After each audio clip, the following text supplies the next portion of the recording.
A virus will be consisting of RNA, that is the basic genetic material RNA or DNA, along with a surrounding capsule, the wall that encloses this genetic material, upon which some protein spikes will be there. So this is a basic structure in any type of organism, including a virus.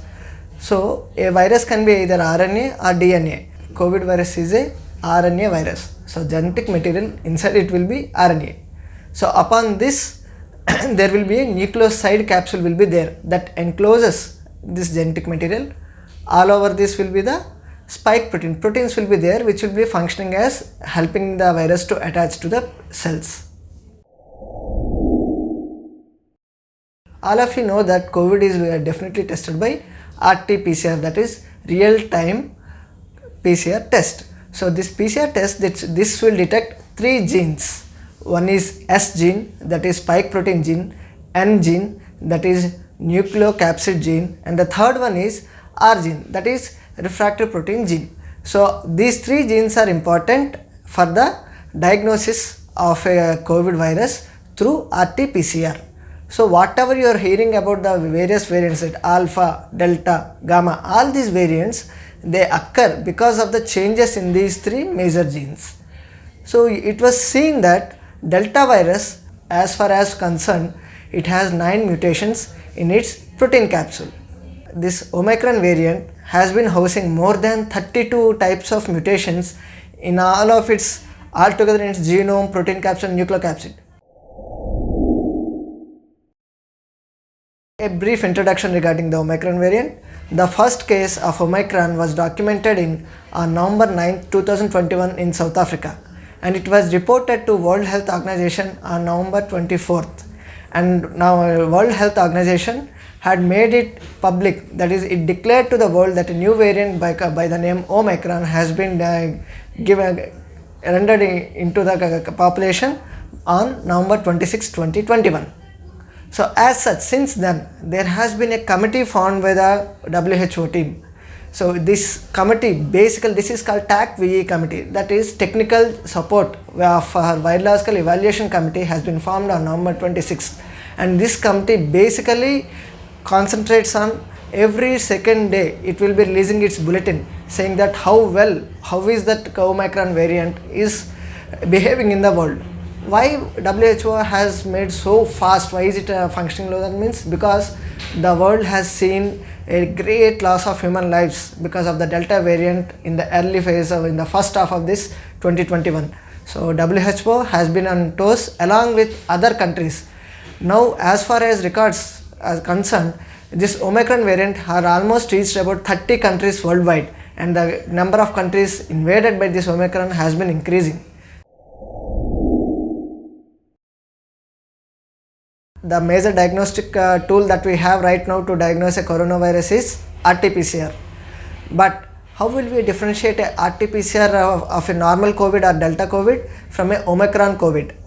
It's very simple, because most of the guys are hearing that whoever patient who comes COVID positive and who are suspected to have Omicron because of the international travel, they have been ordered for genomic sequencing of the virus. But there's other method. Recently, 2 days back, one ICMR protocol has come where it has been found that Delta variant is positive for S, N and R. These 3 are positive in Delta virus, whereas in Omicron, S gene is dropped out or is deleted. So this is the major breakthrough, because basing on this, even without genome sequencing, we can say that safely that this patient is Omicron or it cannot be Omicron.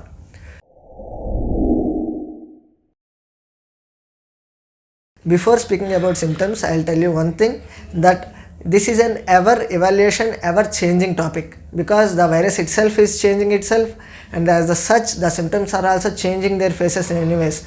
But altogether, as a pulmonologist, I will tell you that altogether any pulmonary complaint will have only 4 basic symptoms, that is cough, chest pain, breathlessness and sometimes this cold. So this is no bar from this Omicron variant. Till now, till date, it has been seen that Omicron is only causing a mild to moderate disease, but there were no fatalities as far as recorded. The symptoms are varying very much. The present symptom, it's mostly starting with a mild cough and headache. Fever is very much low, not as high as in seen in initial COVID strains. And also chest pain and breathlessness are a bit low. The treatment protocol is not at all changed because there is no definitive treatment as we have seen earlier with all the COVID variants. The same treatment protocol will be followed here also. The basic is symptomatic relief and supportive treatment. Some of the drugs like baricitinib, tofacitinib, they can be used in conjunction with the severity of the patient. It has been also been observed that the most important finding with Omicron is that it's a reinfective capacity. That is, once we used to believe that once a patient or a person gets COVID infected, he may not develop the disease because of the presence of antibodies. But Omicron has crossed those boundaries. Now it is seen that even a person who is infected with a normal Delta variant COVID virus, he can be reinfected with the Omicron within 2 to 3 months where the antibodies are more active. And also similarly, patients or persons who have been given vaccine, completed their whole vaccination schedule, still they are also prone to develop reinfection with this Omicron variant. As we all discussed, there's one important statement has been released by a famous microbiologist.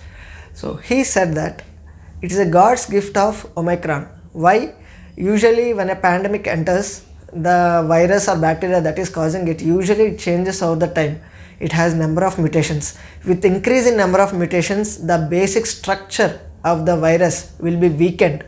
So the Delta variant and Omicron variant, as I told you earlier, Delta is 9 times it has mutations, it is more than 32 times.